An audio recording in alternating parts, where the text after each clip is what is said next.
মই কংকনাই মোৰ অন্য এটি ব্লগলৈ আপোনালোক সকলোকে স্বাগতম জনালোঁ। আপোনালোকে যদি মোৰ লাষ্ট ব্লগটো চাইছে তেনেহ'লে গম পাইছে মই ক'ৰবালৈ যাম বুলি কৈছিলোঁ। হয়, মই আহি পালোহি ঋষিকেশ আহি পালেই এয়া ঝুলালৈ হোটেলত চেক ইন কৰি আহি গ'লোঁ। এইখন এখন ঋষিকেশৰ ফেমাছ ঝুলা হয়। এইখন আচলতে আইৰণেৰে বনোৱা আৰু এখন উদুমা দলং হয় আৰু এই দলংখন আছে আমাৰ পবিত্ৰ নদী গংগাৰ ওপৰত। কিমান ভাল লাগে ন পৰিৱেশটো, মানে গংগাৰ ওপৰত দলংখন আৰু মানে চাৰিওপাশে মন্দিৰবোৰ, মানে খুবেই এক মনোমোহা পৰিৱেশ হয়। কিন্তু এটা কথা, মানে দোকানবোৰ বেছি খোলা নাছিলে, যিহেতু আমি যাই পাওঁতে অলপমান পলম হ'ল। এখন দুখন দোকানহে খোলা আছিলে, বাকীবোৰ বন্ধ হ'ল আৰু এয়া বন্ধ কৰিবৰ কাৰণে হেৰি কৰি আছে দাদাহঁতে।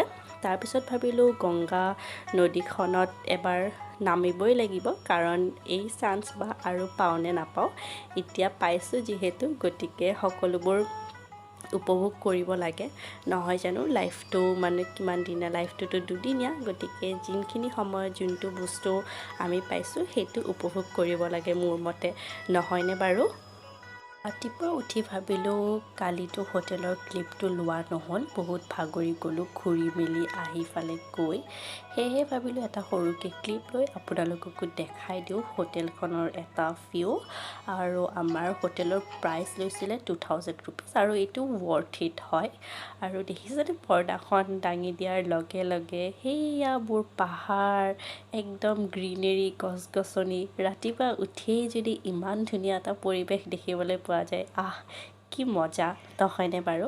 তাৰপিছত হোটেলৰ পৰা ওলাই ফালে দাদাজনে ক'লে ওচৰতেই ত্ৰিবেণী সংগমটো হয়, গতিকে ত্ৰিবেণী সংগমলৈ খোজকাঢ়ি আহিলোঁ। ত্ৰিবেণী সংগম আচলতে তিনিখন পবিত্ৰ নদীৰ সংগম, গংগা, সৰস্বতী, যমুনা। মই যদি ভুল কোৱা নাই, আৰু মই যদি কিবা ভুল হৈছে কোৱাত, তেনেহ'লে আপোনালোকে মোক শুধৰাই দিব বুলি আশা ৰাখিলোঁ।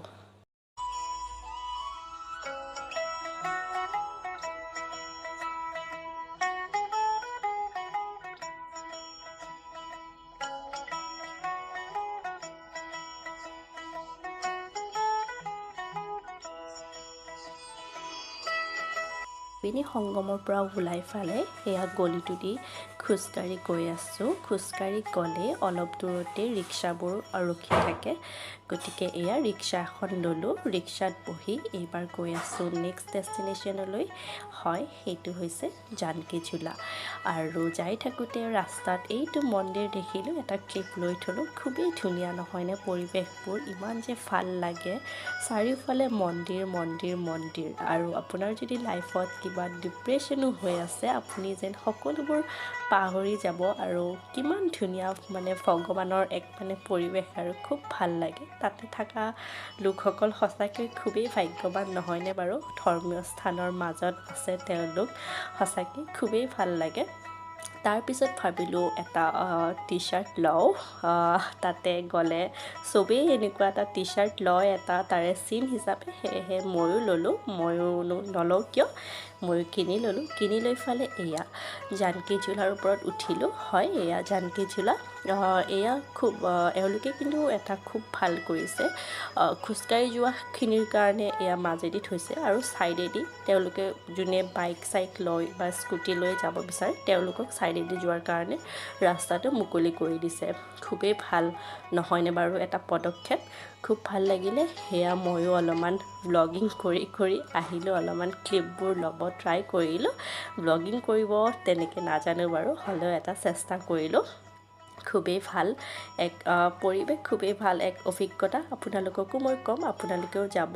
এয়া আমাৰ হনুমান বাবাৰ ফটোখন দেখি ফালে ময়ো এটা ক্লিপ ল'লোঁ। সেয়া গংগাৰ পাৰত অলপমান ৰখিলোঁ, দলংখন ক্ৰছ কৰি ফালে, জানকী ঝুলাখন ক্ৰছ কৰি ফালে। এয়া এইখিনি পৰিৱেশ, বহুত মানুহ তাতে গাও ধুলে এয়া গা ধুইও আহি আছে বহুত মানুহ এয়া ময়ো আকৌ ঝোলাখনৰ পৰা ঘূৰি আহিলোঁ এতিয়া ঘূৰি আহি ফালে আকৌ যাবলৈ ওলাইছোঁ মোৰ নেক্সট ডেষ্টিনেশ্যনলৈ আৰু এটা অন্য জেগাত আপোনালোকক আকৌ লগ পাম গতিকে ব্লগবোৰ চাই থাকিব ধুনীয়া ধুনীয়া ব্লগবোৰ মোৰ চেনেলত আহি আছে তাৰ বাবে আপোনালোকে মোৰ চেনেলটো ছাবস্ক্ৰাইবো কৰি থ'ব তেতিয়াহে যেতিয়া মোৰ চেনেলত ধুনীয়া ধুনীয়া ব্লগবোৰ আহে আপোনালোকে চাব পাৰিব আৰু আপোনালোকৰ ছাপোৰ্টটো নিশ্চয় লাগিব আৰু আপোনালোক খুবেই ভাল আপোনালোকে মোক ছাপোৰ্ট কৰিব বুলি মোৰ আশা থাকিল গতিকে আজিৰ ব্লগটো যদি ভাল পায় মোৰ চেনেলটো লাইক শ্বেয়াৰ এণ্ড ছাবস্ক্ৰাইব